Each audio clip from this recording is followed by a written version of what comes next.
اعوذ باللہ من الشیطان الرجیم بسم اللہ الرحمن الرحیم یا ایھا الذین آمنوا ان کثیرا من الاحبار والرہبان لیأکلون اموال الناس بالباطل ویصدون عن سبیل اللہ والذین یکنزون الذہب والفضة ولا ينفقونها فی سبیل اللہ فبشرہم بعذاب علیم۔ اس آیت مبارکہ کے بارے میں یہ نوٹ کر لیجئے کہ اس آیت کے حوالے سے حضرت ابوذر غفاری رضی اللہ تعالیٰ عنہ کی رائے قائم ہو گئی تھی کہ سونا اور چاندی اپنے پاس رکھنا مطلقاً حرام ہے۔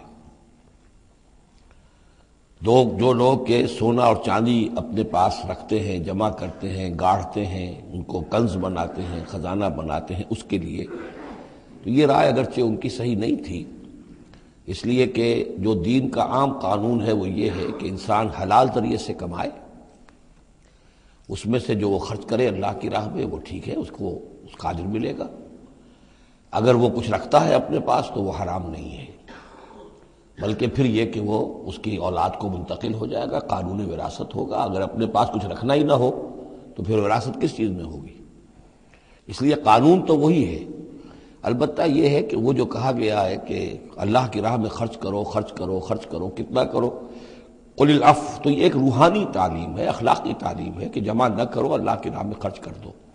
البتہ جو مال بھی آپ نے جمع کیا ہے، آپ نے حلال ذریعے سے کمایا تھا اور اس کی زکوٰۃ بھی آپ نے ادا کر دی ہے، تو وہ مال آپ اپنے پاس رکھ سکتے ہیں، خواہ وہ سونے اور چاندی کی شکل میں ہو۔ چنانچہ اسی پر پھر فیصلہ ہوا حضرت عثمان کے زمانے میں، اور چونکہ حضرت ابوذر غفاری اس پر اڑے ہوئے تھے اور اس سے ایک فتنہ پیدا ہو رہا تھا مسلمانوں کے اندر، ایک اختلاف، تو پھر حضرت ابوذر غفاری کو حضرت عثمان نے حکم دے دیا تھا کہ وہ مدینے سے باہر چلے جائیں۔ وہ پھر ایک صحرا میں کسی جگہ پر کٹیا ڈال کر رہتے تھے۔ میرے نزدیک اس آیت کا اصل محل اور مقام جو ہے اس کو سمجھنا چاہیے، اور وہ ہے ان لوگوں سے متعلق ہے یہ مسئلہ جو دین کا کام کرتے ہیں، احبار ہیں، رہبان ہیں۔ یہ لوگ اپنا وقت، اپنی صلاحیتیں، اپنی قوتیں لگاتے ہیں دین کے لیے۔ عام لوگوں کا معاملہ اور ہے، وہ کاروبار کر رہے ہیں، کوئی پروفیشن ہے، کوئی اپنا اور بزنس ہے، اس کے حوالے سے ان کے پاس آمدنی ہو رہی ہے۔ انہیں جو بھی آمدنی ہو رہی ہے وہ اللہ کے دین کی وجہ سے ہو رہی ہے۔ یہ اپنے پاس اگر رکھتے ہیں اور اپنا جائیدادیں بناتے ہیں اور دولت بناتے ہیں اور اپنے لیے پھر وہ اپنی نسلوں کے لیے اس کو وراثت میں منتقل کرتے ہیں، تو ان کے اوپر یہ آیت بعین ہی انہی الفاظ میں اس کا انطباق ہوگا، اس لیے کہ یہ سارا معاملہ احبار اور رہبان کے حوالے سے ہو رہا ہے۔ اس آیت کا سیاق اور سباق جو ہے کہ ظاہر بات ہے کہ ان کے لیے جو بھی کچھ ہے، یہ لٹمس ٹیسٹ یہ ہے، ہاں آپ اپنی ضرورت پوری کریں، جیسے حضور نے اپنی ضرورتیں پوری فرمائی، ازواج مطہرات کو بھی نان نفقہ دیتے تھے آپ اسی بیت المال میں سے، آپ اپنے عزیزوں کے ساتھ بھی کوئی حسن سلوک کرتے تھے تو وہیں سے کرتے تھے۔ کبھی بیت المال خالی ہے تو فاقہ بھی آ رہا ہے، لیکن ضرورتیں پوری کریں، جائیداد بنا کر نہ چھوڑ کر جائیں۔ یہ جو معاملہ ہے کہ اس کو جمع کیا جائے اور پھر وہ جائیداد بنے، میرے نزدیک آج بھی اگر آپ جاننا چاہیں علماء حق کون ہیں اور علماء سو کون ہیں، تو لٹمس ٹیسٹ یہ ہے، جو شخص اپنے دینی کیریئر کے نتیجے میں پھر جائیداد بنا کر اور دولت چھوڑ کر مرا ہو، وہ علماء سو میں سے لا محالہ، اس میں کسی شک و شبے کی گنجائش نہیں۔ میں اسے لٹمس ٹیسٹ کے طریقے سے بیان کر رہا ہوں۔ یوم یحمى علیہا فی نار جہنم فتکوی بہا جباہہم وجنوبہم، جس دن کہ ان کو تپایا جائے گا اس سونے اور چاندی کو جہنم کی آگ میں، اور پھر داغے جائیں گے ان سے ان کے پیشانیاں بھی اور ان کی پسلیاں بھی اور ان کی پیٹھیں بھی۔ ھذا ما کنزتم لانفسکم، یہ ہے وہ جو تم نے اپنے لیے جمع کیا تھا، لانفسکم فذوقوا ما کنتم تکنزون، تو اب مزہ چکھو اپنے اس کنز کا۔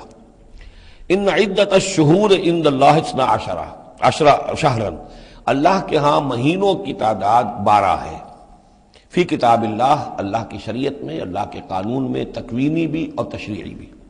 یوم خلق السماوات والارض، جس دن سے کہ اللہ تعالیٰ نے پیدا کیا آسمانوں اور زمین کو، منہا اربعۃ حرم، ان میں سے 4 مہینے ہیں محترم، جن کو کہ اشہر حرم کہتے ہیں، جن میں جنگ وغیرہ جو ہے وہ جائز نہیں تھی۔ ذالک الدین القیم، یہ ہے سیدھا دین، ہمیشہ کا ضابطہ اور قانون۔ فلا تظلموا فیہن انفسکم، تو ان کے معاملے میں اپنے اوپر ظلم نہ کرو۔ وہ ظلم کیا کرتے تھے؟ قریش کی اپنی مصلحت ہوئی کہ کوئی مہم انہیں کوئی لڑائی کا معاملہ ہے ان کے درپیش ہے، وہ کہتے تھے اس سال یا شرع حرم فلاں کی بجائے فلاں مہینے ہوں گے، وہ کیلنڈر کو الٹ پھیر کرتے رہتے تھے۔ کہ اس مرتبہ جو ہے یہ عمرے کے لیے مہینہ رجب کا نہیں ہوگا، فلاں ہوگا۔ اس حوالے سے وہ کیلنڈر جو تھا ڈسٹربڈ تھا، لیکن ہوا ایسا ہے قدرت خداوندی سے کہ جس سال آپ نے آخری حج کیا ہے، حجۃ الوداع، تو اس سال وہ ساری جو غلطیاں ہوتی ہیں اس کے بعد وہ جو اس کا مجموعی اور آخری نتیجہ یہ تھا کہ صحیح جگہ پر وہ کیلنڈر آ گیا تھا۔ اسی لیے حضور نے اپنے خطبہ حجۃ الوداع میں کہا ہے کہ استدار الزمان کہیئتہ یوم خلق اللہ السماوات والارض، یہ زمانہ اور یہ کیلنڈر جو ہے، تقویم جو ہے، یہ پورا چکر لگا کر ساری غلطیوں اور ترمیموں میں سے ہو کر اب ٹھیک اسی جگہ پر پہنچ گئی ہے جس مقام پر کہ اللہ نے، جس تقویم پر کہ اللہ تعالیٰ نے آسمان اور زمین کو پیدا کیا تھا، اور آج کے بعد سے ان مہینوں کے اندر کوئی الٹ پھیر نہیں ہو سکے گا۔ وَقَاتِلُوا الْمُشْرِكِينَ كَافَّةً كَمَا يُقَاتِلُونَكُمْ كَافَّةً، اور مشرکوں سے بھی جنگ کرو ایسے ہی سب کے ساتھ جیسے کہ وہ تم سے جنگ کرتے ہیں، جڑ کر ہر حال میں اور جمع ہو کر۔ وَاعْلَمُوا أَنَّ اللَّهَ مَعَ الْمُتَّقِينَ، اور جان لو کہ اللہ تعالیٰ جو ہے متقین کے ساتھ ہے۔ نسیء زیادۃ فی الکفر، یہ جو مہینے کو ہٹا دینا تھا ادھر سے ادھر، یہ پھیر دینا جو ہے اشر حرم کا، یہ بڑھائی ہوئی بات ہے کفر کی۔ یضل بہ الذین کفروا، اس کے ذریعے سے گمراہ ہوئے ہیں وہ لوگ جنہوں نے کفر کیا۔ یحلونہ عاما، حلال کر لیتے ہیں اس مہینے کو ایک سال، ویحرمونہ عاما، اور ایک سال اسے حرام قرار دے دیتے ہیں۔ لیواطئوا عدۃ ما حرم اللہ، تاکہ تعداد پوری کر لیں اس کی جو اللہ نے حرام ٹھہرائے ہیں۔ 4 مہینے حرام ہیں آگے پیچھے پھیر کر، لیکن تعداد پوری کر دی۔ فَيُحِلُّوا مَا حَرَّمَ اللَّهُ، اس کا نتیجہ کیا نکلتا ہے کہ جو اللہ کی طرف سے محترم مہینہ تھا وہ ان کے حساب سے، ان کی غلطی سے پھر وہ حلال ہو جاتا ہے، پھر حلال کر لیتے ہیں وہ مہینہ جو اللہ نے حرام کیا ہے۔ زُيِّنَ لَهُمْ سُوءُ أَعْمَالِهِمْ، اسی طریقے سے ان کے جو برے اعمال ہیں ان کے لیے مزین کر دیے گئے، کھبا دیے گئے ان کی نگاہوں میں۔ وَاللَّهُ لَا يَهْدِي الْقَوْمَ الْكَافِرِينَ، اور اللہ کافروں کو ہدایت نہیں دیتا۔ یہاں وہ 5 رکوع ختم ہوئے ہیں کہ جن کا تعلق ہے نبی اکرم صلی اللہ علیہ وسلم کی بعثت خاصہ الی اہل العرب، اس کی تکمیل ہو گئی، اس کے مقاصد پورے ہو گئے، اس کے ضمن میں آخری احکام دے دیے گئے۔ اب جہاں سے جو شروع ہو رہا ہے 6 رکوع سے، یہ میں نے آپ کو بتایا تھا کہ یہ غزوہ تبوک کا مسئلہ ہے، اس کا پس منظر بھی بیان کر چکا ہوں۔ سن 6 میں صلح حدیبیہ ہوئی، حضور صلی اللہ علیہ وسلم نے اس کے بعد آپ اپنے پیغامبر، ایلچی، اپنے خطوط، نامہ ہائے مبارک بھیجے۔ باقی جگہوں پر جو ہوا سو ہوا، لیکن ایک شخص نے کہ جو رئیس بصرہ تھا، شرحبیل بن عامر غسان کا، اور یہ تھا رومن امپائر کے تابع، ان کا باج گزار تھا، اس نے حضور کا جو وہاں گیا تھا نامہ بر خط لے کر گئے تھے حضرت حارث ابن عمیر ازدی رضی اللہ تعالی عنہ، انہیں قتل کر دیا، شہید کر دیا۔ سفیر کا قتل جو ہے وہ گویا کہ اعلان جنگ ہوتا ہے، لہذا حضور نے ایک لشکر تیار کیا، 3000 مسلمانوں کو جمع کیا، حضرت زید ابن حارثہ کو ان کے اوپر امیر بنایا، اور لشکر بھیجا موتا کی طرف۔ یہ جنگ موتا ہوئی ہے سن 8 میں، جمادی الاولیٰ سن 8 میں جنگ موتا ہوئی ہے۔ اس میں ہوا یہ کہ وہاں سے رومیوں کا لشکر آ گیا 1 لاکھ کا، اور مسئلہ یہ پیدا ہوا کہ اب ہمیں مقابلہ کرنا چاہیے یا نہیں، لیکن مسلمانوں نے کہا کہ ہم تو شہادت کے شائق ہیں، شہادت ہے مطلوب و مقصود مومن، نہ مال غنیمت نہ کشور کشائی۔ تو جنگ ہوئی، نتیجہ یہ ہوا کہ حضرت زید بن حارثہ بھی شہید ہوئے۔ پھر حضور نے پہلے ہی بتا دیا تھا کہ اگر وہ شہید ہو جائیں تو پھر جعفر ابن ابی طالب جو حضور کے چچا داد بھائی تھے، حضرت جعفر طیار، پھر وہ ہوں گے کمانڈر، انہوں نے چارج لیا، وہ بھی شہید ہو گئے۔ ان کے بعد حضور نے فرمایا تھا کہ عبداللہ ابن رواحہ انصاری ہوں گے، انہوں نے چارج سنبھالا، وہ بھی شہید ہو گئے۔ پھر آخر کار حضرت خالد ابن ولید نے خود اپنے ہاتھ میں کمان سنبھالی، اور کسی طریقے سے وہ اپنے اس لشکر کو بچا کر لے آئے۔ تو یہ صورتحال ہوئی جنگ موتا کی۔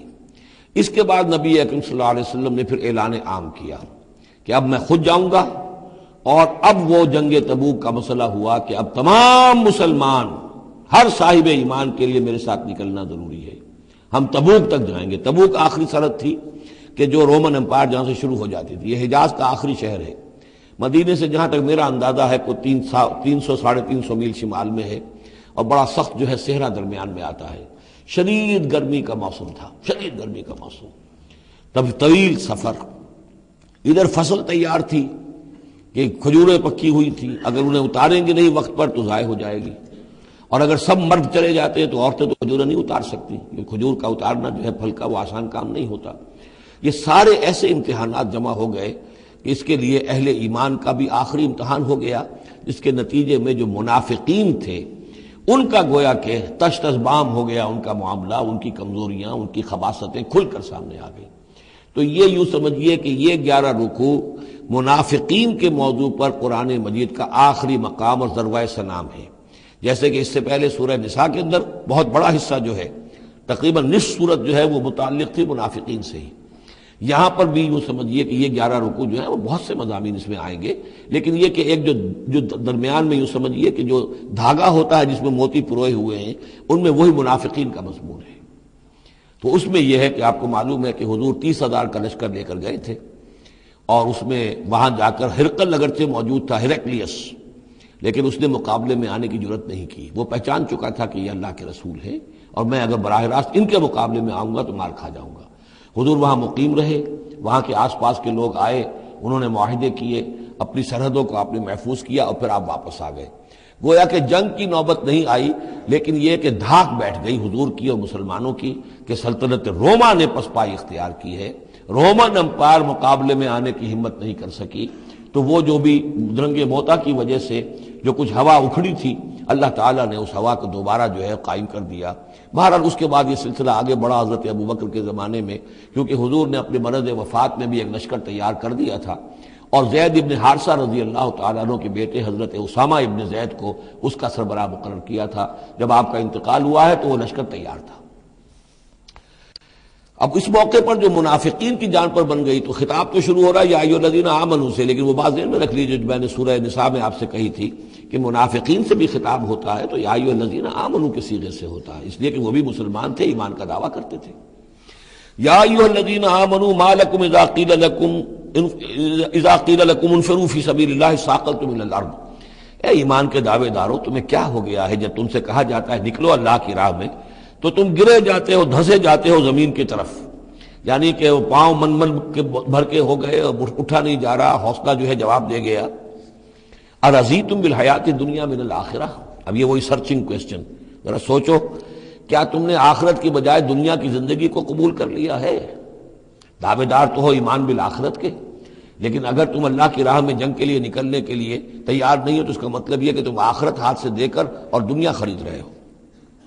فما متاع الحیات الدنیا فی الآخرۃ الا قلیل، تو جان لو کہ دنیا کی پوری زندگی کا ساز و سامان آخرت کے مقابلے میں کچھ بھی نہیں ہے، نہ ہونے کے برابر ہے، بہت قلیل۔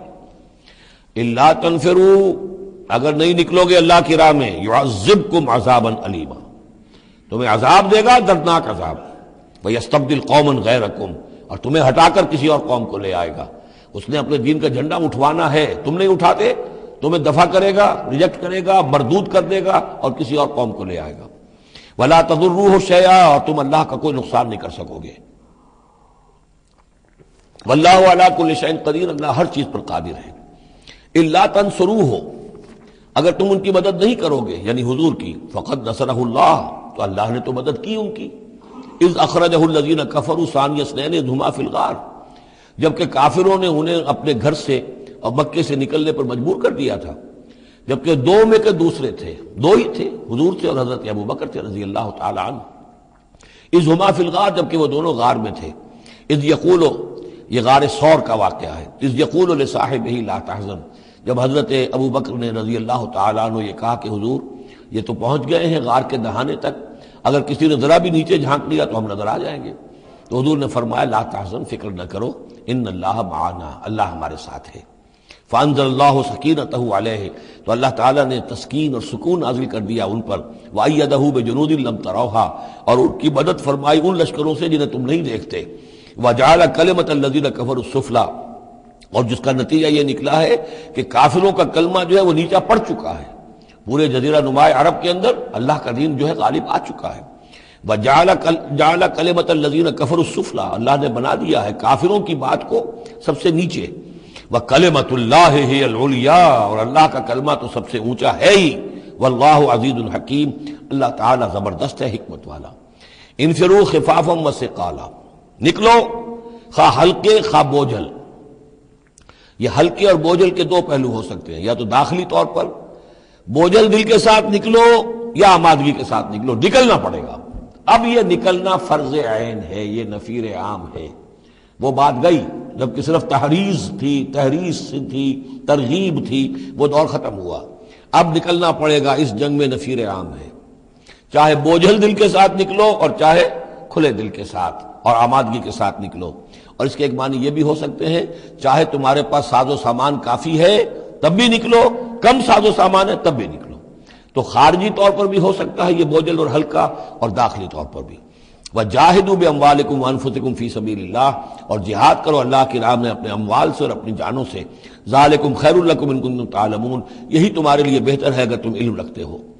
لَوْ كَانَ عَرَضًا قَرِيبًا، اگر انہیں توقع ہوتی کہ مال قریب ہی ہے، قریب ہی ہمیں مال مل جائے گا، غنیمت مل جائے گی، وَسَفَرًا قَاصِدًا، اور اس کے لیے سفر بھی جو ہے وہ چھوٹا ہے، بڑا نہیں ہے، لَاتَّبَعُوكَ، تو یہ سب اے نبی آپ کی پیروی کرتے، آپ کے ساتھ چلتے۔ وَلَكِنْ بَعُدَتْ عَلَيْهِمُ الشُّقَّةُ، لیکن ان کو تو بڑی بھاری پڑ رہی ہے، بڑی دور کی مسافت نظر آ رہی ہے، اتنا دور۔ اور اس میں اعلان کر دیا تھا حضور نے، حالانکہ فتح مکہ کے موقع پر بھی حضور نے خفیہ رکھی تھی اپنی ساری اسکیم، اور عام طور پر جنگوں میں یہ ہوتا ہے، اپنی پوری اسکیم کا اعلان تو نہیں ہوتا، لیکن غزوہ تبوک میں آپ نے اعلان کیا تھا کہ ہم جا رہے ہیں، سلطنت روما سے ٹکراؤ ہے، تبوک تک ہمیں جانا ہے، کوئی چیز آپ نے راز نہیں رکھی، تاکہ جو شخص بھی ہے وہ سمجھ لے، اس کے لیے پوری تیاری کرے، داخلی بھی خارجی بھی، ساز و سامان کی بھی، اپنے حوصلے کو بھی دیکھ لے، لیکن یہ کہ بہرحال نکلنا فرض ہے۔ لو كان عرضا ولكن بعدت عليهم الشقة وسيحلفون بالله لو استطعنا لخرجنا معكم، اور یہ عنقریب قسمیں کھائیں گے اللہ کی کہ اگر ہمارے اندر استطاعت ہوتی ہم ضرور نکلتے، اب مجبوری ہے، فلاں مجبوری ہے، فلاں مجبوری ہے۔ یہلکون انفسہم، یہ اپنے آپ کو ہلاک کر رہے ہیں، واللہ یعلم انہم لکاذبون، اور اللہ تعالیٰ کو معلوم ہے کہ یہ جھوٹ بول رہے ہیں۔ عفا اللہ عنک لما اذنت لہم، اے نبی آپ کو اللہ معاف فرمائے، یا اللہ نے آپ کو معاف کر دیا، آپ نے انہیں کیوں اجازت دے دی؟ یعنی کوئی منافق آیا، کوئی اور آیا، حضور یہ مجبوری ہے، بیوی بیمار ہے، کوئی دیکھ بھال کرنے والا نہیں ہے، تو مجھے اجازت دے دی، اچھا بھائی جاؤ۔ حضور کی طبیعت میں بھی نرمی تھی اور آپ نے اجازت دے دی۔ اب جب اجازت مل گئی، اس نے کہا میں نے تو اجازت لے لی ہے، وہ کور بن گیا، اس کے نفاق کا پردہ چاک نہیں ہوا۔ حالانکہ حضور اجازت نہ دیتے تب بھی اس نے نہیں جانا تھا، لیکن نہیں جانا تھا تو معلوم تو ہو جاتا کہ اس نے رسول کی بات کا جو ہے وہ معصیت کی ہے، نافرمانی کی ہے، اس کے نفاق کا پردہ جو ہے وہ پڑا رہ گیا، وہ پردہ اٹھ جاتا۔ عفا اللہ عنہ، اللہ کو معاف کرے، یا اللہ نے آپ کو معاف کر دیا، لما اذنت لہم، کیوں آپ نے ان کو اجازت دے دی؟ حتی یتبین لک الذین صدقوا وتعلم الکاذبین، یہاں تک کہ آپ کے لیے واضح ہو جاتا کون صادق الایمان ہے، کون سچے مسلمان ہیں، اور آپ جان لیتے کون جھوٹے ہیں۔ اس لیے کہ انہوں نے پھر بھی نہیں جانا تھا، آپ اجازت نہ دیتے تب بھی رہ جانا تھا، اور اس سے یہ ہے کہ ان کے نفاق کا پردہ جو ہے وہ فاش ہو جاتا۔ لا یستأذنک الذین یؤمنون باللہ والیوم الآخر، وہ لوگ جو اللہ اور یوم آخر پر ایمان رکھتے ہیں وہ آپ سے اجازت کے طالب ہو ہی نہیں سکتے۔ ان یجاہدوا باموالہم وانفسہم، کیا وہ اس سے اجازت مانگیں گے کہ انہیں معاف کر دیا جائے اللہ کی راہ میں جہاد نہ کرنے سے جانوں اور مال کے ساتھ؟ ایمان کا تو لازمی تقاضا ہے۔ پھر وہی وہ جو ڈیفینیشن میں نے آپ کو بتائی سورہ حجرات میں، انما المؤمنون الذین آمنوا باللہ ورسولہ ثم لم یرتابوا وجاہدوا باموالہم وانفسہم فی سبیل اللہ، وہ تو اس کا جزو لازم ہے، شرط لا ینفک ہے۔ لہذا جو لوگ اللہ پر اور یوم آخر پر ایمان رکھتے ہیں وہ آپ سے ایگزمپشن نہیں مانگ سکتے جہاد فی سبیل اللہ سے۔ واللہ علیم بالمتقین، اور اللہ تعالیٰ جو ہے اپنے متقی بندوں سے خوب واقف ہے۔ انما یستاذنک الذین لا یؤمنون باللہ والیوم الآخر، اصل میں جو اجازت مانگ رہے ہیں آپ سے، ایگزمپشن مانگ رہے ہیں، رخصت مانگ رہے ہیں، یہ وہ لوگ ہیں جو حقیقتاً اللہ پر اور یوم آخر پر ایمان نہیں رکھتے۔ وارتابت قلوبہم، اور ان کے دل جو ہے شکوک میں پڑ گئے ہیں۔ سورہ حجرات کی اس آیت میں کیا ہے؟ انما المؤمنون الذین آمنوا باللہ ورسولہ ثم لم یرتابوا، پھر شک میں نہ پڑے۔ یہاں فرمایا ورتابت قلوبہم، ان کے دلوں کے اندر شکوک کے ڈیرے ہیں۔ فہم فی ریبہم یترددون، اور وہ اپنے اسی شک و شبے کے اندر بھٹک رہے ہیں۔ تردد بھی یہی ہوتا ہے، تذبذب، تردد، چلوں نہ چلوں، یہ جو متردد ہو جاتا ہے آدمی، کبھی چاہتا ہے چلنا چاہیے بھائی، ورنہ تو یہ کہ اب جو ہے بالکل پردہ فاش ہو جائے گا اور میں منافق قرار دے دیا جاؤں گا، اس کے بعد پھر یہ کہ پھر نہیں، کوئی نہ کوئی جھوٹی بہانہ بناؤ، قسم کھا لو۔ وَلَوْ أَرَادُوا الْخُرُوجَ لَأَعَدُّوا لَهُ عُدَّةً، اور اگر انہوں نے نکلنے کا ارادہ کیا ہوتا تو اس کے لیے ساز و سامان فراہم کرتے، جیسے کہ کیا جاتا ہے، آدمی سفر کے لیے تیاری کرتا ہے، انہوں نے تیاری نہیں کی۔ وَلَكِنْ كَرِهَ اللَّهُ انبعاثَهُمْ، تو تو اللہ تعالیٰ ہی نے ان کا نکلنا پسند نہیں فرمایا. فثبتہم، اور ان کو بوجھل کر دیا، ان کو روک دیا. وقیل اقعدوا مع القاعدین، اور ان سے کہہ دیا گیا رہو، بیٹھ رہنے والوں کے ساتھ تم بھی بیٹھ رہو. اس کی حکمت آگے آئے گی. لو خرجوا فیکم، اگر یہ نکلتے آپ کے ساتھ، اے مسلمانوں تمہارے ساتھ، ما زادوکم الا خبالا، تو نہ اضافہ کرتے تمہارے لیے مگر خرابی کا. دلوں میں روگ تھا، وہاں جا کے فتنے اٹھاتے، آپس میں لڑاتے، کوئی اور کچھ کرتے. لہذا ان کا بیٹھ رہنا بھی حکمت پر مبنی ہے، اللہ تعالیٰ کی طرف سے، گویا کہ اس میں بھی ایک خیر ہے. گویا کہ بندہ مومن کے لیے تو خیر ہی خیر ہے، ادھر بھی خیر ادھر بھی خیر. لیکن منافق کے لیے شر ہی شر ہے، ادھر بھی شر ادھر بھی شر. لو خرجوا فیکم، اگر یہ نکلتے تمہارے ساتھ، ما زادوکم الا خبالا، تو یہ نہ اضافہ کرتے تمہارے لیے مگر برائی کا، خرابی کا. ولا اوضعوا خلالکم، اور یہ گھوڑے دوڑاتے تمہارے مابین، یبغونکم الفتنہ، تمہارے لیے فتنے پیدا کرنے کے لیے. وفیکم سماعون لہم، اور تمہارے اندر ان کے بعض جاسوس بھی ہیں، یا تمہارے اندر بعض لوگ ہیں جو ان کی باتیں بڑی توجہ سے سنتے ہیں. یہ دونوں ترجمے ہوں گے. واللہ علیم بالظالمین، اور اللہ تعالیٰ ظالموں سے خوب واقف ہے. یعنی تمہارے اندر ہے مسلمانوں بعض نیک دل، وہ منافق نہیں ہیں، نیک دل سادہ رو مسلمان ہیں جو ان سے حسن ظن رکھتے ہیں، ان سے کوئی تعلق رکھتے ہیں، دوستی رکھتے ہیں، ان کی بات توجہ سے سنتے ہیں. تو اگر یہ ہوتے تمہارے لشکر میں ساتھ اور یہ کوئی فتنہ اٹھاتے، تو وہ جو صالح، جو سادہ رو مسلمان تھے، وہ ان کی بات سن کر کسی فتنے میں مبتلا ہو سکتے تھے. اور ایک ترجمہ وہ ہے کہ ان میں جاسوس موجود ہیں. لقد ابتغوا الفتنة من قبل، یہ اس سے پہلے بھی فتنے اٹھاتے رہے ہیں. وقلبوا لك الامور، یہی لفظ فتنہ آیا اس حدیث میں جو میں سنا چکا ہوں آپ کو. علماء سوء کا کردار کیا ہو جاتا ہے؟ علماءہم شر الناس تحت عدیم السماء من عندہم تخرج الفتنة وفیہم تعود. جھگڑے، لڑائیاں، فتوے، اور ایک دوسرے کی وہ تفرقہ جو ہے اور اس کے اندر شدت ہے، یہ کام ہے. لقد ابتغوا الفتنة من قبل، یہ فتنے اٹھاتے رہے پہلے بھی. وقلبوا لك الامور، اور اپنی امکانی حد تک اے نبی آپ کے لیے معاملات کو تلپٹ کرنے کی کوشش کرتے رہے، بدلتے رہے. حتی جاء الحق، یہاں تک کہ حق آ گیا. جزیرہ نماء عرب میں تو فیصلہ ہو گیا، اللہ کے دین کا غلبہ ہو گیا. وظہر امر اللہ، اللہ کا امر ظاہر ہو گیا، غالب ہو گیا. وہم کارہون، جبکہ انہیں یہ پسند نہیں تھا. یہ تو ابھی چاہتے تھے کہ دین کا غلبہ اس طرح سے نہ ہو. ومنہم من یقول اذن لی ولا تفتنی، ان میں سے وہ بھی ہے جو کہتا ہے کہ حضور مجھے اجازت دے دیجئے اور مجھے فتنے میں نہ ڈالیے. یہ بہت ہی مردود شخص تھا، جد ابن قیس لعنت اللہ علیہ، یہ منافقین میں سے تھا.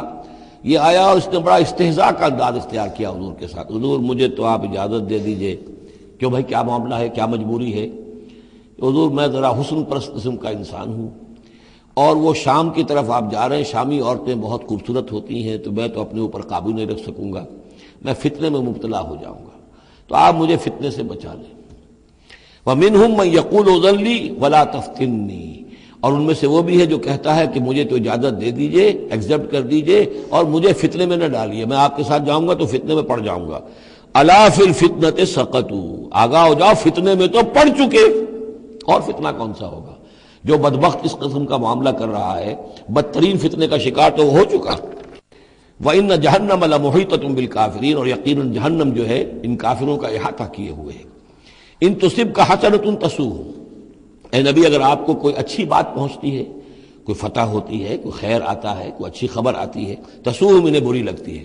وَإِن تُصِبْكَ مُصِيبَةٌ، اگر کوئی تکلیف آ جاتی ہے، ناگوار پوزیشن، صورتحال، يَقُولُ قَدْ أَخَذْنَا أَمْرَنَا مِنْ قَبْلُ، تو کہتے ہیں جی ہم نے تو اپنا معاملہ پہلے ہی درست کر لیا تھا، ہم کوئی بے وقوف تھوڑا ہی ہے، ان لوگوں کی طریقے سے جو ہے اتنے جو ہے ہم رسک نہیں لیتے، ہم نے پہلے اس سے اپنی حفاظت کا بندوبست کر لیا تھا.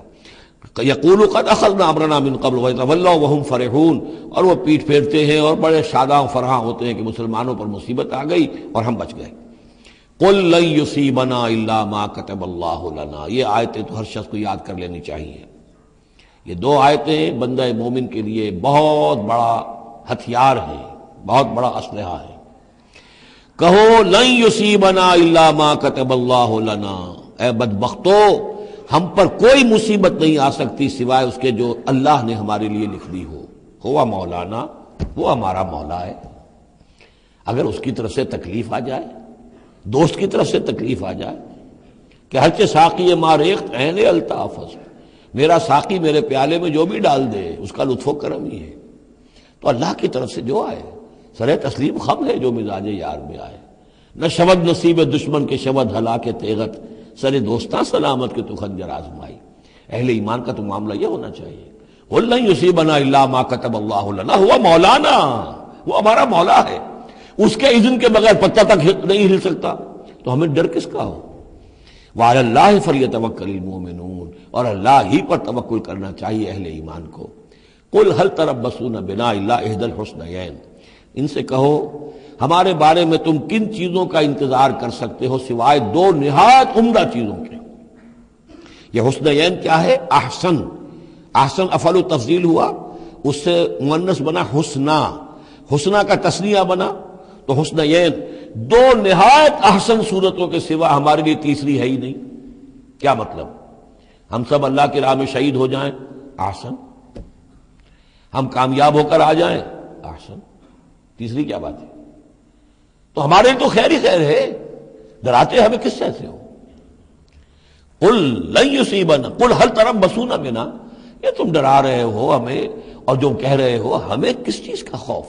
ہمارے لیے دو انجام ہو سکتے ہیں ممکن، اور دونوں ہمارے نزدیک نہایت احسن ہے۔ اللہ کی راہ میں شہادت مل جائے، شہادت مطلوب و مقصود مومن، نہ مال غنیمت نہ کشور کشائی۔ جو حق کی خاطر جیتے ہیں مرنے سے کہیں ڈرتے ہیں جگر، جب وقت شہادت آتا ہے دل سینوں میں رقصاں ہوتے ہیں۔ اور اگر ہم کامیاب ہو کر آ گئے تو تم بھی کہو گے کہ بھائی یہ تو بڑی کامیابی، ہمارے لیے تو کامیابی کامیابی ہے۔ قل هل تربصون بنا الا احدى الحسنيين ونحن نتربص بكم، اور ہم منتظر ہیں تمہارے بارے میں ان یصیبکم اللہ بعذاب من عنده، کہ اے منافقو اللہ تم پر کوئی عذاب اپنے خاص اپنے پاس سے نازل کرے، او بأیدینا، یا کوئی وقت آ جائے کہ ہمیں اجازت دے دی جائے کہ ہم تمہاری گردنیں اڑائیں، جیسے کہ اعلان عام کفار کے بارے میں ہوا، ہو سکتا ہے کہ ایسا ہو جائے۔ فتربصوا انا معکم متربصون، تو کرو انتظار، ہم بھی تمہارے ساتھ انتظار کر رہے ہیں۔ قل انفقوا طوعا وكرها، اب یہ ایک اور بات ہوتی ہے جی میں جا تو نہیں سکتا، یہ چندہ حاضر ہے، کچھ پیسے جو ہے میں لے آیا ہوں ساز و سامان، لیکن مجھے آپ ایگزمپٹ کر دیں، یہ چندہ قبول کر لیں۔ قل انفقوا طوعا وكرها، کہہ دیجئے ان سے کہ چاہے خرچ کرو خوشی سے اور چاہے مجبوری سے، لن يتقبل منکم، یہ تم سے قبول نہیں کیا جائے گا، انکم کنتم قوما فاسقین، اس لیے کہ تم نافرمان لوگ ہو۔ اس وقت جو ہے پیسہ بدل نہیں ہوگا، اس وقت تو جانا ہے، فرض عین ہے، نفیر عام ہے، اس وقت جو ہے یہ پیسہ اس کی جگہ پر کام نہیں کر سکتا۔ وما منعهم ان تقبل منهم نفقاتهم، اور نہیں محروم کیا انہیں اس بات سے کہ ان کے نفقات، ان کے خرچہ جو اللہ کی راہ میں چندہ دے رہے تھے ان کو قبول کیا جاتا، الا انهم كفروا بالله وبرسوله، اس لیے مگر اس بات نے کہ انہوں نے کفر کیا ہے اللہ کے ساتھ اور اس کے رسول کے ساتھ۔ ولا یاتون الصلاۃ الا وهم کسالى، اور وہ نماز کے لیے نہیں آتے مگر بہت ہی کسل مند۔ ولا ينفقون الا وهم کارہون، اور جو یہ خرچ بھی کرتے ہیں تو کراہت کے ساتھ کرتے ہیں، مجبوراً کرتے ہیں، وہ تو جان بچانے کے لیے خرچ کرنے کے لیے آمادہ ہو گئے ہیں، ورنہ انہیں مال جو ہے بڑا پیارا ہے۔ فلا تعجبک اموالهم ولا اولادهم، تو اے نبی اور اے مسلمانوں تمہیں ان کے مال اور ان کی اولاد ان سے دھوکہ نہ کھاؤ، اچھے نہ لگے تمہیں، تم سمجھتے ہو کہ اللہ کی بڑی نعمتیں ہیں ان پر، یہ دولت والے منافق تھے، بچا بچا کر رکھتے تھے، دولت والے تھے، ان کی اولاد بھی اللہ نے دی ہے، اللہ تعالیٰ تو دنیا میں پھر اور دے دیتا ہے ان کو جن کا آخرت میں کوئی حصہ نہیں ہے، کہ جو بھی کچھ ہے یہیں پر اپنا حساب کتاب کر لے۔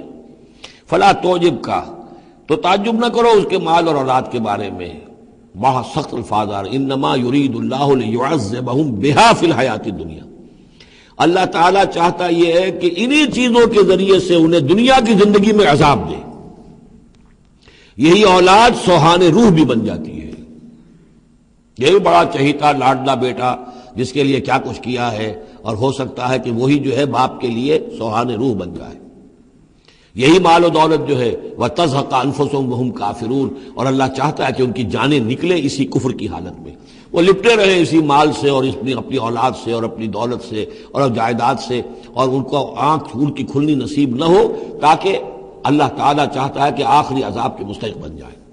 فلا تعجبک اموالهم ولا اولادهم انما يريد الله ليعذبهم بها في الحیات الدنیا وتزهق انفسهم وهم كافرون وَيَحْلِفُونَ بِاللَّهِ إِنَّهُم مِّنكُم لَمِنكُم، اور وہ قسمیں کھا کر کہتے ہیں ہم بھی آپ کے ساتھ ہیں، مسلمانوں میں سے ہی ہیں، ہماری بات کا اعتبار کیجئے.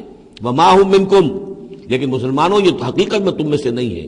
وَلَٰكِنَّهُمْ قَوْمٌ يَفْرَقُونَ، بلکہ اصل میں یہ ڈرے ہوئے خائف ہیں، خوف کی وجہ سے جب اسلام کا غلبہ ہو گیا ہے یہ اپنے آپ کو مسلمان ظاہر کر رہے ہیں.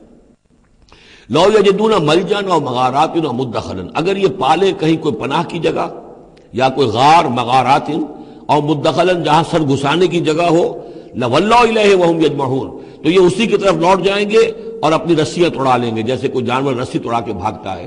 یہ تو خوف ہے ان کا کہ اب دین غالب آ گیا جزیرہ نما عرب میں، اب جائیں کہاں ہم؟ اگر کوئی جائے پناہ ہوتی ان منافقین کے لیے، کہیں سر گھسانے کی جگہ ہوتی، چھپانے کی جگہ ہوتی تو یہ بھاگ گئے ہوتے. وَمِنْهُمْ مَنْ يَلْمِزُكَ فِي الصَّدَقَاتِ، اور اے نبی ان میں سے وہ بھی ہیں جو آپ پر الزام لگاتے ہیں، ملامت کرتے ہیں آپ کو صدقات کے بارے میں. حضور جب زکوٰۃ کا مال آتا تھا تو آپ تقسیم کرتے تھے. اب ظاہر بات ہے کہ لوگ ہیں کھڑے ہیں، کسی کو کچھ زیادہ ہو گیا کسی وقت، کسی کو آپ نے سمجھا کہ زیادہ مستحق زیادہ دے دیا. تو ایک منافق تھا، اس نے حضور کو ٹوک دیا، عدل یا محمد، اے محمد عدل کرو، یہ کیا کر رہے ہو، ناانصافی کر رہے ہو.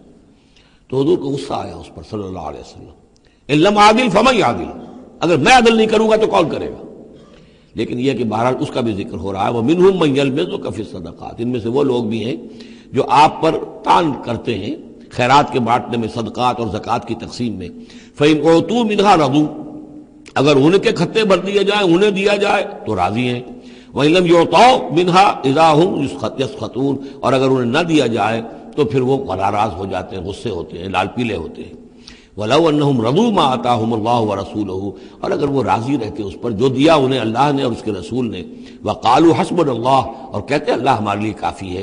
سَيُؤْتِينَ اللَّهُ مِنْ فَضْلِهِ وَرَسُولُهُ، ان قریب پھر بھی بعد میں بھی اللہ تعالیٰ اور اس کے رسول ہمیں اپنے فضل سے نوازتے رہیں گے. اِنَّا إِلَى اللَّهِ رَاغِبُونَ، ہم اللہ کی طرف رغبت کرنے والے ہیں. اگر یہ کہتے، کاش کہتے تو کتنا اچھا ہوتا. اب یہاں ان صدقات کی مدیں بیان کر دی ہیں جو زکوٰۃ کی، یہی آیت ہے مشہور آیت کہ صدقات جو زکوٰۃ کی جو مدیں ہیں وہ کون کون سی ہیں. انما الصدقات، زکوٰۃ جو ہے تو سب سے پہلے للفقراء، مفلسوں کے لیے، والمساکین، محتاجوں کے لیے، والعاملین علیہا، اور جو بھی زکوٰۃ کا بندوبست کریں گے، زکوٰۃ جمع کریں گے، تحصیلدار ہوں گے، زکوٰۃ کا حساب کتاب رکھیں گے، زکوٰۃ تقسیم کریں گے، وہ اس کے عاملین علیہا ہیں، ان کی تنخواہیں اس میں سے دی جائیں گی. والمؤلفۃ قلوبہم، اور تالیف قلب کے لیے. کچھ لوگ ہوتے تھے جب تک ایک تحریک اور دعوت چل رہی ہے، بعض لوگ ہوتے ہیں معاشرے کے اندر صاحب حیثیت ہوتے ہیں، انہیں کچھ دے دلا دیا جائے تو ان کی مخالفت کم ہو جاتی ہے، ساتھی نہ بنے، کم سے کم یہ کہ ان کا مخالفت کا زور شور جو ہے کم ہو جائے. تو یہ تالیف قلب کے لیے. یہ مد جب اسلام غالب ہو چکا تو اس کے بعد سے ختم ہو گئی. اس کے بارے میں فقہا کا کہنا یہ اس وقت تک تھا جب تک کہ ابھی وہ تحریک اور دعوت چل رہی تھی. لیکن ویسی ہی سچویشن پھر کبھی دوبارہ پیدا ہو سکتی ہے تو پھر یہ مد جو ہے اس کے اندر یہ شامل ہو جائے گی. وفر رقاب، گردنوں کے چھڑانے میں، اور گردنوں کے چھڑانے میں کسی پر تاوان آ گیا ہے، کوئی شخص جو ہے وہ مقروض اتنا ہو گیا ہے کہ اس سے نہیں نکل پا رہا ہے، لہذا ایک یہ کہ لم سم مدد کر کے اسے گویا کہ اس کی گردن چھڑا دی جائے. والغارمین، جن پر تاوان بھرنا پڑے. وفی سبیل اللہ، اور ایک مد جو ہے فی سبیل اللہ بھی ہے. مطلب یہ ہے کہ اللہ کی راہ میں جہاد، دعوت اور اقامت دین کی جد و جہد میں بھی یہ رقم خرچ ہو سکتی ہے، لیکن اولین مستحق یہ ہے. انفاق فی سبیل اللہ خود اللہ کل کا کل دین کے لیے ہے، اللہ کے دین کے لیے، دعوت، تبلیغ اور جو بھی اقامت دین کی جد و جہد ہے اس کے لیے. لیکن یہ جو صدقات ہیں، اور زکوٰۃ بھی صدقات ہی میں شامل ہے، ان میں اولاً جو مستحق ہیں وہ ہیں غرباء اور یتیم اور مساکین اور بیوائیں، جو بھی ہیں محتاج ہیں، یہ ان کے زیادہ پہلے حقدار ہیں. البتہ یہ کہ اگر کسی شخص کے پاس اس طرح کی رقم بچ جائے کہ جو اس کے قریب میں جو بھی رشتہ دار ہیں، غرباء ہیں، یتامہ ہیں، مساکین ہیں، ان کو دے چکا ہے، اور وہ باقی وہ کسی دین کے کام میں دینا چاہے تو دے سکتا ہے. وفی سبیل اللہ وابن السبیل، اور مسافر کے لیے. فریضۃ من اللہ، یہ اللہ تعالیٰ کی طرف سے معین ہو گیا ہے. یہی لفظ آیا ہے بار بار سورہ نساء میں جہاں کے جو احکام آئے تھے وراثت کے. واللہ علیم الحکیم، اور اللہ تعالیٰ سب کچھ جاننے والا ہے، کمال حکمت والا. ومنہم الذین یؤذون النبی، ان میں سے وہ لوگ بھی ہیں جو نبی کو ایذا پہنچاتے ہیں. ویقولون هو اذن، اور وہ کہتے ہیں یہ تو نرے کان ہی کان ہیں. ایک تو محاورہ ہمارے یہاں کان کا کچا ہونا وہ اور معنی میں ہے، لیکن یہ کہتے تھے کہ ہم نے جا کر جھوٹ بولا، حضور میری بیوی بیمار ہے، اور انہوں نے مان لیا. معلوم ہوتا ہے کہ یہ دماغ میں کچھ نہیں ہے ان کے، یہ کان ہی کان ہے، بھیجے ہوئے خدا نہیں ہے دماغ میں کچھ. یہ صرف جو کچھ کہہ دیتے ہیں مان لیتے ہیں، سن لیتے ہیں. ہوا اذن، یہ تو نرے کان ہے بس. یہ بھی حضور کی توہین. وَمِنْهُمُ الَّذِينَ يُؤْذُونَ النَّبِيَّ وَيَقُولُونَ هُوَ أُذُنٌ قُلْ أُذُنُ خَيْرٌ لَكُمْ. کہہ دیجئے یہ کان تمہارے لیے بہتر ہیں، بہتری کے لیے ہیں، تمہاری خیریت اسی میں ہے. یؤمن باللہ ویؤمن للمؤمنین. یہاں پہ یہ ایمان کے ساتھ بے اور لام کا فرق واضح ہو جائے گا. وہ یقین رکھتے ہیں اللہ پر اور بات مان لیتے ہیں مومنوں کی. یہ ان کی شرافت ہے، یہ ان کی نجابت ہے، یہ ان کی مروت ہے. وہ جانتے ہیں تم جھوٹ بول رہے ہو لیکن نہیں کہتے کہ تم جھوٹ بول رہے ہو. یہ شرافت اور مروت کا معاملہ ہے.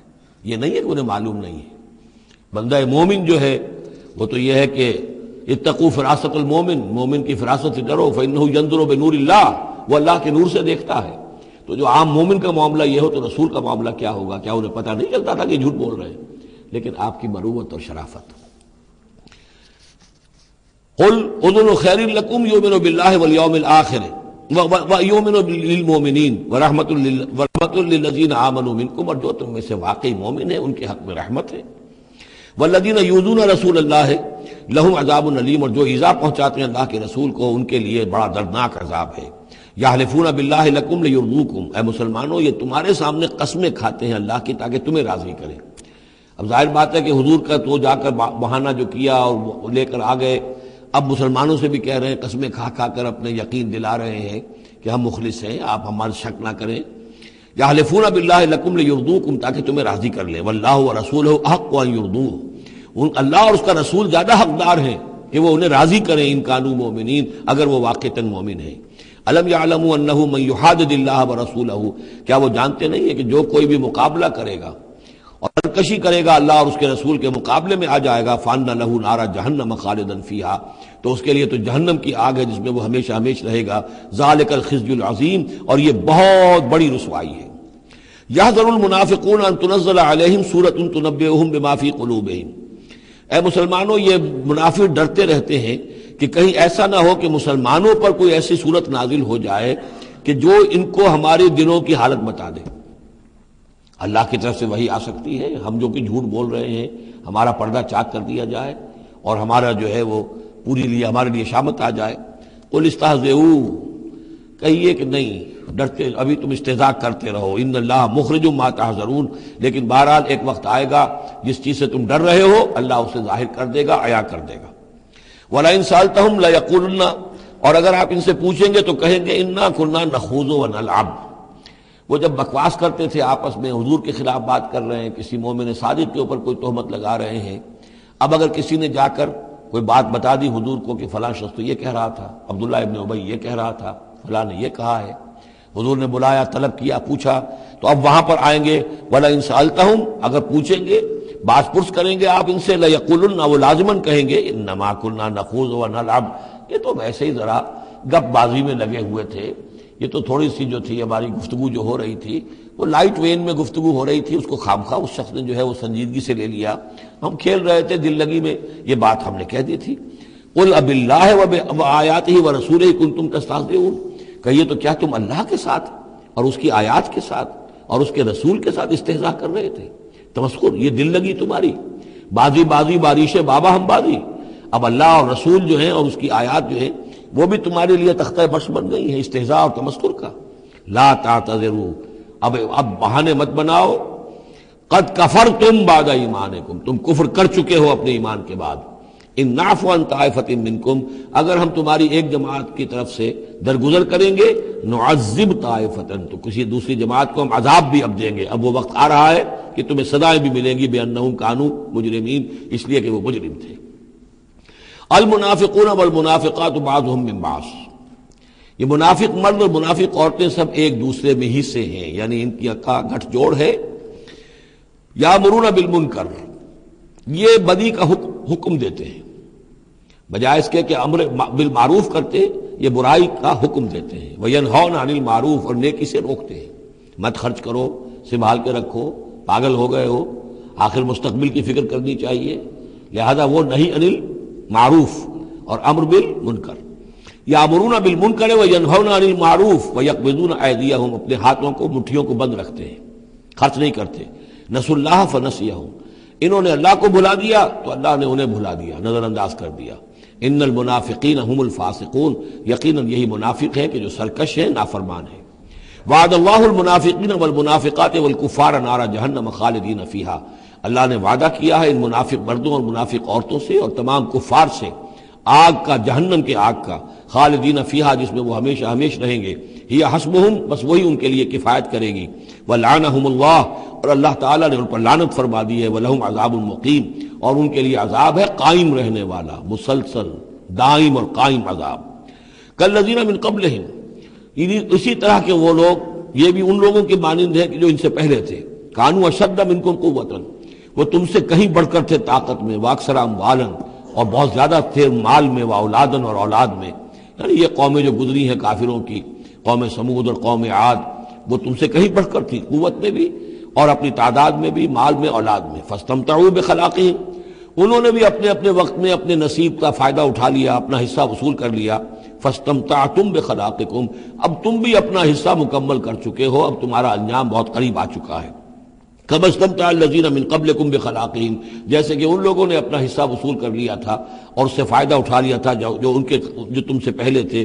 وخذتم كالذي خاضوا، اور تم نے بھی اسی طرح کی روش اختیار کی جو انہوں نے اختیار کی تھی. اولئک حبطت اعمالهم في الدنيا والآخرة، یہ وہ لوگ ہیں کہ جن کے تمام اعمال دنیا اور آخرت سب میں حبط ہو گئے. واولئک هم الخاسرون، اور یقیناً یہی ہے خسارے میں رہنے والے. الم یاتہم نبأ الذین من قبلہم، کیا ان کے پاس خبریں آ نہیں چکی ہیں ان کی جو ان سے پہلے تھے؟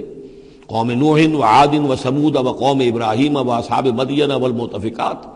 نوح کی قوم اور عاد اور سمود اور قوم ابراہیم، یہ واحد مقام ہے قرآن مجید میں جس میں قوم ابراہیم کا بھی تذکرہ اس انداز میں ہے کہ شاید ان پر بھی عذاب آیا ہو، لیکن صراحتاً اس کا ذکر پورے قرآن میں کہیں نہیں ہے. وہ اصحاب مدین، اور مدین کے لوگ، والمؤتفکات، اور ان بستیوں کی جو الٹ دی گئی تھی، سدوم اور عمورہ. اتتہم رسلہم بالبینات، آئے ان کے پاس ان کے رسول واضح احکام لے کر، واضح نشانیاں لے کر. فما کان اللہ لیظلمہم، تو اللہ تعالیٰ ان پر ظلم کرنے والا نہیں تھا.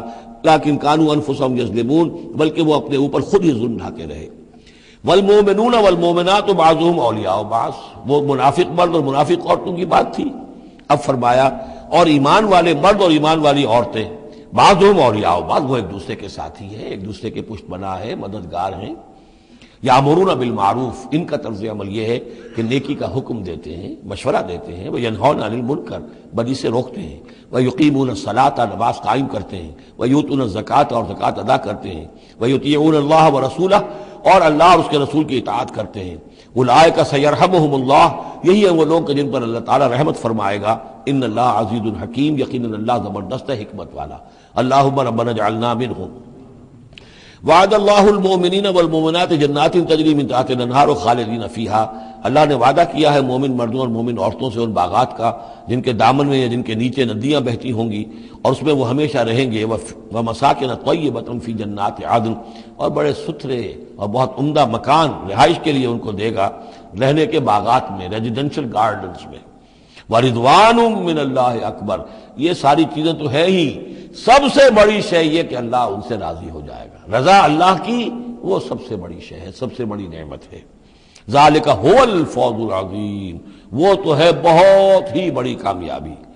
یا ایھا النبی جاہد الکفار والمنافقین واغلظ علیہم، اے نبی صلی اللہ علیہ وسلم آپ جہاد کیجئے کفار سے بھی اور منافقین سے بھی، اور ان پر سختی کیجئے. یہ دیکھیے آیت 2 مرتبہ آئی ہے قرآن مجید میں، یہ جو کہ توں سورہ تحریم میں بھی آئے گی جو کہ سمجھیے 28ویں پارے کی آخری، یہاں پھر آئی ہے. لیکن یہاں لفظ جہاد کو نوٹ کر لیجئے، یہاں جہاد بمعنی قتال نہیں آ سکتا.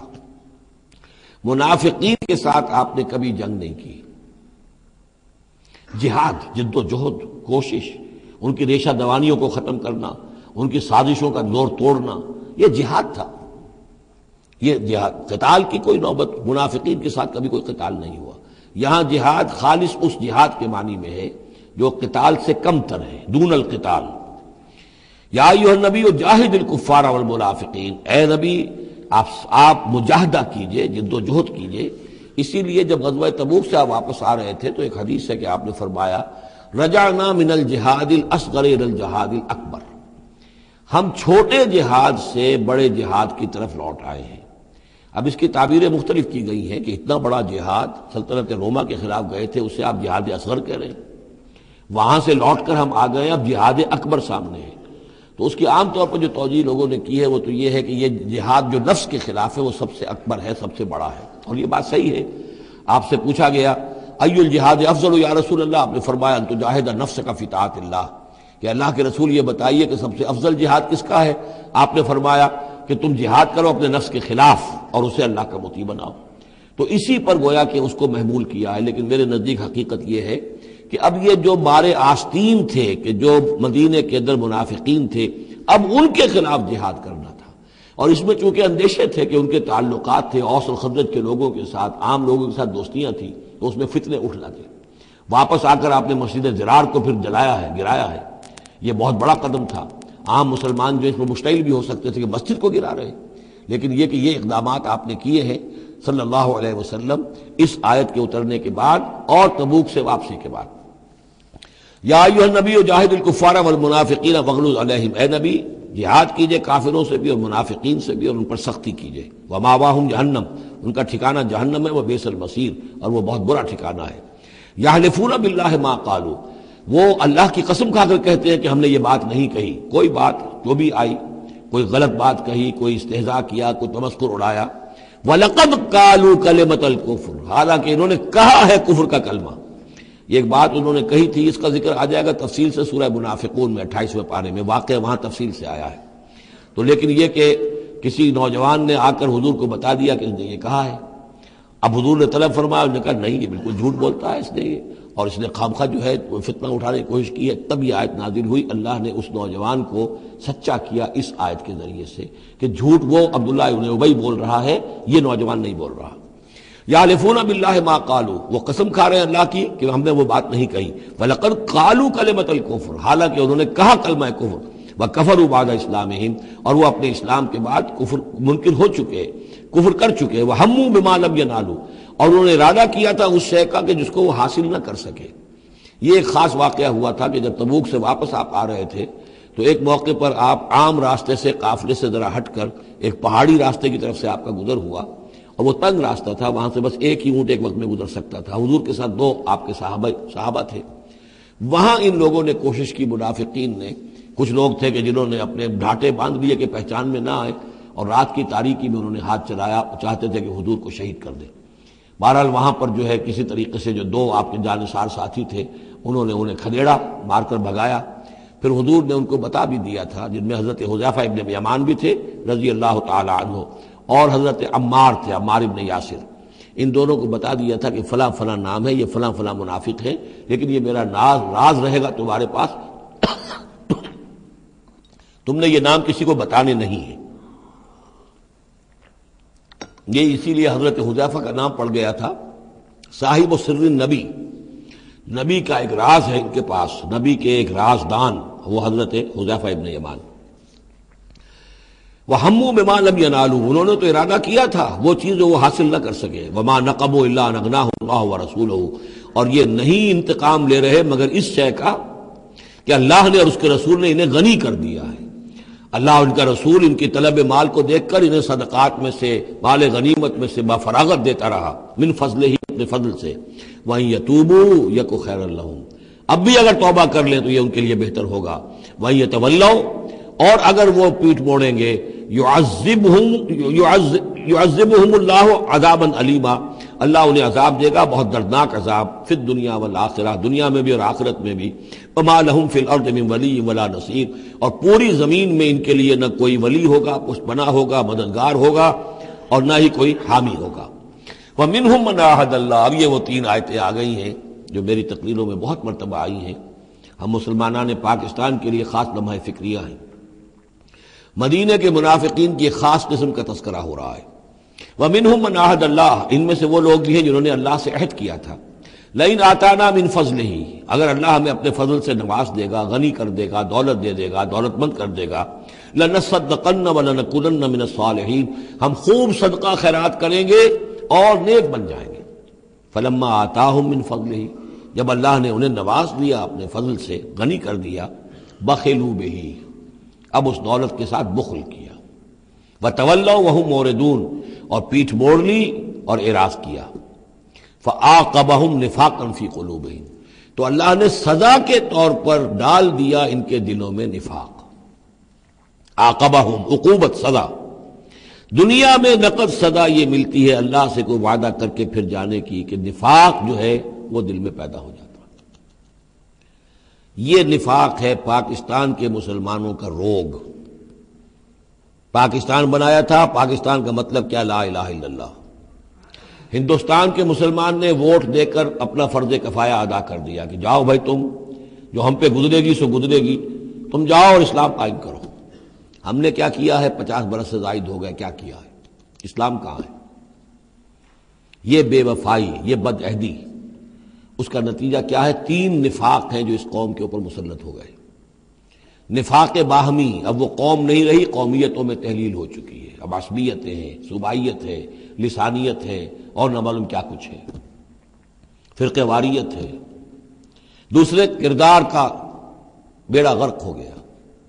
آیت المنافق ثلاث، حضور نے فرمایا منافق کی 3 نشانیاں ہیں، جس میں یہ تینوں چیزیں ہیں، خواہ وہ انسامہ وصلہ، چاہے روزہ رکھتا ہو، نماز پڑھتا ہو، اپنے آپ کو مسلمان سمجھتا ہو، وہ منافق ہے۔ جب بولے جھوٹ بولے، جب وعدہ کرے خلاف ورزی کرے، اور جب کہیں امین بنا دیا جائے خیانت کرے۔ وہ دیکھ لیجئے اپنی قوم کو، جو جتنا بڑا ہے الا ماشاء اللہ، ایکسیپشنز پروو دی رول، قانون یہی ہے، جو جتنا بڑا اتنا ہی جھوٹا، اتنا ہی خائن، اور اتنا ہی وعدہ خلاف۔ اور تیسرا اور میرے نزدیک سب سے بڑا نفاق جو ہے وہ ہمارے دستور میں ہے۔ The most sacred document of a state is the constitution۔ اور منافقت کا پلندہ ہے کہ ایک ہاتھ سے اسلام داخل کرتے ہیں، دوسرے سے نکال دیتے ہیں۔ ایک دفعہ دیکھیں تو اسلام ہی اسلام، کیا اللہ، اتنی بڑی بات، no legislation can be done repugnant to the Quran and the Sunnah، اتنی بڑی بات۔ یہ تو معلوم ہوتا ہے کہ سورہ الحجرات کی پہلی آیت کا ترجمہ کر کے دستور میں لکھ دیا، لیکن اس کے ساتھ ہی اس کے اوپر کوئی اس پہ عمل کرنا ضروری نہیں ہے، وہ لکھی رہے گی بس۔ اور ہم نے ایک آئیڈیالوجی کونسل بنا دی ہے، وہ اس کے مطابق سفارشات پیش کرتی رہے گی، اور ہر سال اس کی رپورٹ پیش ہو جایا کرے گی، خلاص۔ کوئی اس میں سینکشن نہیں، کوئی اس کے نافذ کرنے کی کوئی ذمہ داری نہیں، کوئی پابندی نہیں۔ فیڈرل شریعت کورٹ، کیا کہنے ہیں فیڈرل شریعت کو، بڑے بڑے چوٹی کے علماء، اور کیا کیا تنخواہیں ان کو ملی ہیں، اور کیا کیا مراعات ملی ہیں، وہ سب کچھ ہے، لیکن صورت کیا ہے؟ دستور پاکستان بھی تمہارے دائرے سے خارج، عدالتی قوانین بھی تمہارے دائرے سے خارج، یہاں تک کہ آئلی قوانین بھی تمہارے دائرے سے خارج، مالی قوانین بھی 10 سال کے لیے خارج۔ تو کیا کرو گے بیٹھ کے؟ تنخواہیں لو اور ایکسرسائز ان فیوٹیلیٹی، وقت گزارو، اللہ اللہ خیر صلی اللہ۔ منافقت میرے نزدیک اس پوری دنیا کے اندر شاید دستور کی سطح پر ایسی منافقت کہیں اور موجود نہ ہو۔ یہ ہے ہمارا روگ اصل۔ فعاقبہم نفاقا فی قلوبہم، تو اللہ نے عقوبت کے طور پر، سزا کے طور پر ان کے دلوں میں نفاق پیدا کر دیا، الی یوم یلقونہ، اور یہ نفاق اب رہے گا اس دن تک جس دن کے یہ ملاقات کریں گے اللہ سے۔ یہ کانٹا ان کے دلوں سے نکلے گا نہیں۔ بما اخلف اللہ ما وعدوہ، بسبب اس وعدہ خلافی کے جو انہوں نے اللہ سے کیا، وبما کانوا یکذبون، اور بسبب اس جھوٹ کے جو انہوں نے بولا۔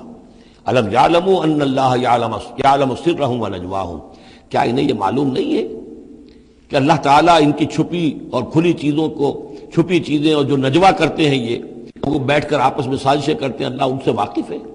وَأَنَّ اللَّهَ عَلَّامُ الْغُيُوبِ، اللہ تعالیٰ تو تمام غیب کا جاننے والا ہے۔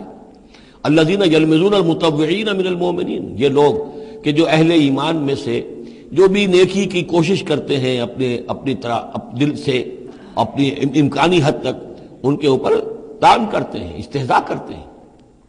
جب حضور نے فرمایا تھا کہ اب یہ بڑی مہم ہے، اب جو بھی کچھ لا سکتے ہو پیش کرو، گویا کہ جدید اسلام میں ہم کہیں گے چندے کی اپیل کی، ڈونیشنز چاہیے، تو ایک ابو عقیل انصاری تھے، انہوں نے یہ کیا کہ کچھ نہیں تھا ان کے پاس، ساری رات مزدوری کی ایک باغ میں جا کر، اور وہ کھینچ کر کنویں سے پانی باغ کو سیراب کیا۔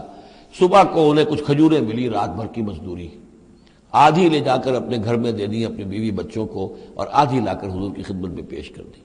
حضور نے فرمایا کہ یہ جو کھجوریں ہیں یہ اس پورے ڈھیر کے اوپر پھیلا دو، یہ سب پر بھاری ہیں۔ لیکن وہاں جو منافق تھے انہوں نے اب فقے چست کرنے شروع، جی ہاں ان کھجوروں کے بغیر تو یہ مہم چل ہی نہیں سکتی تھی، کیا کہنے صاحب، یہ تو بہت بڑا صدقہ انہوں نے کیا ہے، بہت بڑا معاملہ ہے۔ تو یہ اب تانے دے رہے ہیں، ان کا دل دکھا رہے ہیں۔ الذين يلمزون المتطوعين من المؤمنين في الصدقات والذين لا يجدون الا جهدهم، وہ بیچارے کہ جن کے پاس اپنی محنت مشقت کے سوا کچھ ہے ہی نہیں، فیسخرون منهم، ان سے مذاق کرتے ہیں، ٹھٹے کرتے ہیں، سخر اللہ منهم، اللہ تعالیٰ ان کا مذاق اڑائے، ولہم عذاب علیم، اور ان کے لیے دردناک عذاب ہے۔ استغفر لہم، اب یہ سخت ترین آیت ہے قرآن مجید میں منافقین کے لیے، یا وہ تھی جو سورہ نساء میں تھی، ان المنافقین فی الدرک الاسفل من النار، منافق آگ کے سب سے نچلے طبقے میں ہوں گے، کیا یہ ہے؟ استغفر لہم، اے نبی اب آپ ان کے لیے استغفار کریں، او لا تستغفر لہم، یا ان کے لیے استغفار نہ کریں، ان تستغفر لہم 70 مرتن، اگر آپ 70 مرتبہ بھی ان کے لیے استغفار کریں گے، فلن یغفر اللہ لہم، تب بھی اللہ تعالیٰ انہیں معاف نہیں فرمائے۔ ذالک بانہم کفروا باللہ ورسولہ، یہ اس لیے کہ یہ اللہ اور اس کے رسول کے ساتھ کفر کر چکے، واللہ لا یہدی القوم الفاسقین، اور اللہ ایسے فاسقوں کو ہدایت نہیں دیتا۔ فرح المخلفون بمقعدہم خلاف رسول اللہ وکرہوا ان یجاہدوا باموالہم وانفسہم فی سبیل اللہ، بہت خوش ہو گئے وہ پیچھے رہ جانے والے جنہوں نے اجازتیں لے لی تھی حضور سے، ایگزمپشن لے لی تھی اپنے بیٹھ رہنے پر اللہ کے رسول کے پیچھے، اور انہوں نے برا سمجھا، ناپسند کیا کہ وہ جہاد کرتے اپنی جانوں اور مال کے ساتھ اللہ کی راہ میں۔ وقالوا لا تنفروا فی الحر، اور وہ دوسروں سے بھی کہہ رہے تھے ہم تو لے آئے چھٹی رخصت لے آئے ہیں، تم بھی ذرا عقل کے ناخن لو، کہاں جا رہے ہو اس گرمی میں، اس شدید موسم کے اندر جا رہے ہو، پاگل ہو گئے؟ لا تنفروا فی الحر، اس گرمی میں مت نکلو۔ قل نار جہنم اشد حرا، اے نبی ان سے کہہ دیجئے جہنم کی آگ اس سے کہیں زیادہ گرم ہے۔ لو کانوا یفقہون، کاش کہ ان کو تفقہ حاصل ہوتا، فہم حاصل ہوتا۔ فلیضحکوا قلیلا ولیبکوا کثیرا، تو انہیں چاہیے کہ ہنسیں کم روئیں زیادہ، جزاء بما کانوا یکسبون، بدلہ اس کا کہ جو کمائی انہوں نے کی ہے۔ فإن رجعک اللہ الی طائفۃ منہم، تو اے نبی اگر اللہ تعالیٰ آپ کو لوٹا کر لے جائے، یہ 4 رکوع ختم ہو چکے تھے، 9ویں رکوع پر ان کے بارے میں تو تیقن کے ساتھ معلوم تھا کہ وہ غزوہ تبوک پر روانگی، یہ درمیان کا ہے کہ کچھ جاتے کچھ آتے، کچھ غزوہ تبوک کے وقت عین تبوک میں بھی وہی نازل ہوئی ہے، تو یہ وہ آیات ہے۔ فَإِن رَجَعَكَ اللَّهُ، ظاہر بات ہے یہاں معلوم ہو رہا ہے کہ یہ کہیں تبوک میں یہ آیت نازل ہوئی ہے۔ اگر اللہ آپ کو لوٹا کر لے جائے ان کے کسی گروہ کے پاس، فَاسْتَأْذَنُوكَ لِلْخُرُوجِ، اور پھر وہ آپ کے ساتھ نکلنے کی اجازت مانگے کسی اور دشمن کے خلاف، فَقُلْ لَن تَخْرُجُوا مَعِيَ أَبَدًا، کہہ دیجئے گا اب تم میرے ساتھ کبھی نہیں نکلو گے، وہ آخری امتحان تمہارا ہو چکا، تم ناکام ہو چکے۔ وَلَن تُقَاتِلُوا مَعِي عَدُوًّا، اور اب میرے ساتھ کسی دشمن کے ساتھ، میرے ساتھ ہو کر کسی دشمن کے ساتھ جنگ کرنے کا تمہیں موقع نہیں ملے گا۔ اِنَّكُمْ رَضِيتُمْ بِالْقُعُودِ أَوَّلَ مَرَّةٍ، تم پہلی مرتبہ راضی ہو گئے تھے بیٹھے رہنے پر، نفیر عام ایک ہی مرتبہ ہم نے کی، اور تم پیچھے رہنے پر، بیٹھ رہنے پر راضی ہو گئے۔ فَاقْعُدُوا مَعَ الْخَالِفِينَ، اب ہمیشہ کے لیے پیچھے رہنے والوں کے ساتھ بیٹھ رہو۔ وَلَا تُصَلِّ عَلَىٰ أَحَدٍ مِّنْهُمْ مَاتَ، اور اے نبی ان میں سے کوئی مر جائے تو اس کی نماز جنازہ ادا نہ کیجیے، ابداً، کبھی بھی۔ وَلَا تَقُمْ عَلَىٰ قَبْرِهِ، اور اس کی قبر پر آپ کھڑے نہ ہوں۔ یہ دیکھیے یہ اب ان کی رسوائی کا سامان ہو رہا ہے، ابھی تک تو پردے پڑے ہوئے تھے، لیکن اب یہ ہے کہ حضور جو ہے جب انکار کرتے تھے کسی کی نماز جنازہ پر جانے سے معلوم ہو جاتا تھا کہ یہ منافق ہے، حضور نے اس کی نماز جنازہ میں شرکت سے انکار کیا۔ وَلَا تُصَلِّ عَلَىٰ أَحَدٍ مِّنْهُمْ مَاتَ أَبَدًا وَلَا تَقُمْ عَلَىٰ قَبْرِهِ، اور مت کھڑے ہوئیے اس کی قبر پر۔ إِنَّهُمْ كَفَرُوا بِاللَّهِ وَرَسُولِهِ، یقیناً انہوں نے کفر کیا ہے اللہ اور اس کے رسول کے ساتھ۔ وَمَاتُوا وَهُمْ فَاسِقُونَ، اور وہ مرے ہیں اسی حال میں کہ وہ نافرمان تھے۔ وَلَا تُعْجِبْكَ أَمْوَالُهُمْ وَأَوْلَادُهُم، یہ آیت پہلے بھی آ چکی ہے، آیت نمبر 55، صرف وہی ایک فرق ہے اس میں، وہاں فَلَا تُعْجِبْكَ، یہاں وَلَا تُعْجِبْكَ، آپ کو زیادہ پسند نہ آئیں، اچھی نہ لگے، نہ ان کے اموال نہ ان کی اولاد۔ انما یرید اللہ ان یعذبہم، یہاں لام کی بجائے ان آ گیا ہے، اللہ چاہتا یہ ہے کہ انہیں عذاب دے انہی چیزوں کے ذریعے سے دنیا میں، وتزہق انفسہم وہم کافرون، اور ان کی جانیں نکلے اسی حالت کفر میں۔ بارک اللہ لی ولکم فی القرآن العظیم ونفعنی وإیاکم بالآیات والذکر الحکیم۔